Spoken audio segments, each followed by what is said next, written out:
Hello, I have a number of topics I'd like to discuss with you today. First, August is National Traffic Safety Awareness Month. Every day nationwide, thousands of people, pedestrians, drivers, and passengers alike become victims of avoidable vehicle accidents. These accidents can be extremely detrimental, emotionally as well as physically, for all the people involved. Through your proactive and concerted efforts towards traffic safety here in Los Angeles, we've seen a number of traffic collisions decrease by more than 5%, while the number of citations you've issued has increased by 11%. I also continue to see the results of your focus towards traffic safety when considering the critical importance of the balance test each time you initiate a pursuit, as well as when you decide to discontinue a pursuit. While we cannot dictate the behavior of those fleeing from us, our decision to initiate a pursuit, as well as the tactics used during the course of a pursuit, are entirely within our control.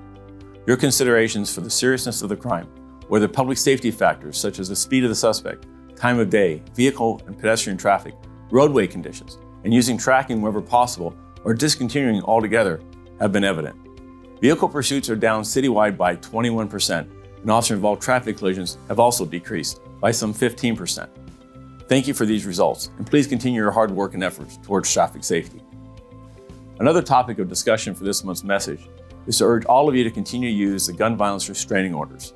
These orders should be pursued by officers in the field who encounter individuals suffering from a mental crisis, or in danger to themselves and others, or simply someone who has exhibited violent behavior from having access to guns, ammunition, or magazines. Remember that exhibited behavior does not need to amount to a crime for the order to be requested and approved.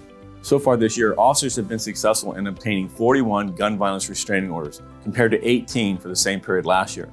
This is a 128% increase. The process for requesting is similar to that of an emergency protective order and can prohibit the individual from having access to guns for up to 21 days, including the ability to go out and purchase a gun. Following a court hearing, this temporary emergency order can become a permanent one, lasting anywhere between 1 to 5 years. All geographic areas have been assigned a gun violence restraining order coordinator to assist with any questions you may have. Please seek them out if you should have any questions. Furthermore, the City Attorney's Office and the Department's Gun Violence Restraining Order Coordinator have completed in-person trainings for all officers in nearly all of our geographic areas so far this year.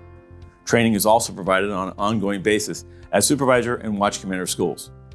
Uniform officers, field supervisors, and watch commanders are expected to evaluate whether the circumstances of a radio call or other investigation meets the circumstances I've briefly discussed and initiate a request for an issuance of a gun violence restraining order. Should you find yourself in a situation where domestic violence also exists, consider requesting a domestic violence restraining order instead, as it is more inclusive by prohibiting contact, harassment, as well as firearm access. A Chief of Detectives notice was published last month with a flow chart to help officers in deciding between the two restraining order options. I urge all of you to take advantage of this tool, as it's another way of combating gun violence. Lastly, I'd like to briefly discuss the Department's Automated License Plate Recognition ALPR system. ALPRs are sensor-based video analytics that automatically capture all the license plates that come into view, along with the location, date and time, and the identification number of the ALPR camera capturing the information. ALPRs use optical character recognition technology to scan license plates at rates far higher than human operators.